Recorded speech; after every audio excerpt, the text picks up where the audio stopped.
இம்பார்ட்டண்ட்டான ஒரு ஃபேக்டர் கிரிக்கெட்டுன்றது. இன்னைக்கு என்னென்னா, ஏதாவது ஒரு விஷயத்தில் இப்போ இந்த ட்ரெய்லர் எடுத்தாலே வச்சுக்கோங்களேன், நிறைய பேர் ஃபஸ்ட்டு சொன்னதே வந்து இது நான் இங்கே சொல்லியே தான் ஆகணும்.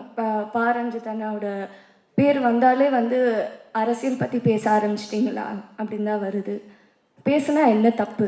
ஏன்னா அவங்க எல்லாரும் அப்படி கேட்குற எல்லாரும் வந்து அவங்கக்கிட்டேயே கேட்குற வேண்டிய ஒரு கேள்வி. நம்ம போட்டிருக்கிற துணியிலேருந்து, குடிக்கிற தண்ணியிலேருந்து, சாப்பிட்ற சாப்பாடுலேருந்து எல்லாத்துலேயும் அரசியல் இருக்குது. அதை பற்றி பேசலைன்னா அது இல்லைன்னு அர்த்தம் கிடையாது. அதை பற்றி நீங்கள் இக்னோர் பண்ணுறீங்கன்னு தான் அர்த்தம்.